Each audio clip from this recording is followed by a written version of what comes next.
Distinguished guests, ladies and gentlemen, greetings. I thank the Hong Kong University Business School and the National Rural Revitalization Administration for the invitation to address the 2022 Global Forum on Poverty Reduction and Sustainable Development. The impact of the COVID-19 pandemic continues to reverberate with a fragile and uneven economic recovery that puts at risk our ability to realize the 2030 Agenda for Sustainable Development, including the ending of poverty in all its forms everywhere by 2030. Even before the pandemic struck, we were seeing worrying signs. The baseline pre-pandemic projections suggested that 6% of the global population would still be living in extreme poverty in 2030, and the global extreme poverty rate increased to 9.2% in 2020 compared to a pre-pandemic projection of 7.7%.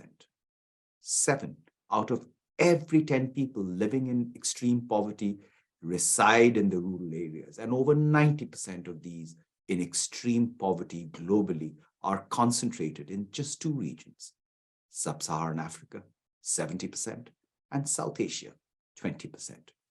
With over 3.4 billion people living in rural areas of developing countries, where small-scale farmers are responsible for the majority of food production, eliminating poverty cannot be achieved if rural communities continue to struggle from a growing combination of crises.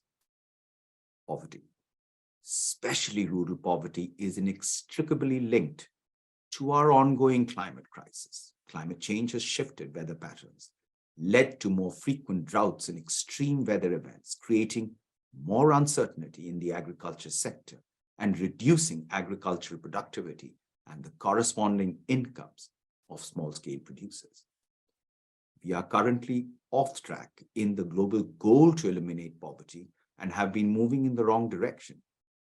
We are not helpless, however, and can change the trajectory if we work together through public-private and multi-sector partnerships, learning from countries that have made significant progress in poverty reduction and listening to the needs of rural populations to ensure our efforts are targeted and effective. China serves as an example that with the concerted efforts and targeted poverty alleviation programs, it is possible to not only reduce extreme poverty, but to eliminate it. In the past 4 decades, China has lifted over 750 million people out of abject poverty. On all counts, this demonstrates the fact that when political will, the right public policies, and robust partnerships are forged, dramatic transformations happen. We believe China's efforts can serve as an example to the rest of the developing world still struggling with the scourge of poverty. However, there are growing and emerging inequalities as identified in China's 14th Five-Year Plan. These are challenges which must be addressed. The United Nations in China has committed its support to alleviate multidimensional and relative poverty through rural revitalization, job creation, small and medium enterprise development, and enhancing employment opportunities that comply with international labor standards. We have also worked to redirect public-private funding to improve financial access and to develop innovative financing mechanisms to support livelihoods in China. Ladies and gentlemen, the task before us is clear. We need to rethink our policies and programs to alleviate poverty, take a more holistic, people-centered approach, and rapidly expand the available financing for poverty alleviation, especially in the least developed countries, if we have to achieve the ambitious targets of Agenda 2030. To do this, we need a multi-pronged approach that addresses the multiple facets of extreme poverty in rural areas. First, we must transform food systems and build the resilience of smallholder farmers to climate, conflict, and income shocks. To do this, we must increase the productivity of small-scale farmers within planetary boundaries, move towards diversified agriculture production by adopting nature-based and knowledge-based agriculture, and ensure greater digital connectivity in rural areas so that these farmers can be better connected to the markets where they sell their goods. Sustainable agriculture can deliver triple win for people, climate, and nature. But to deliver on the potential, we need increased public and private investment and metrics and data to demonstrate these benefits.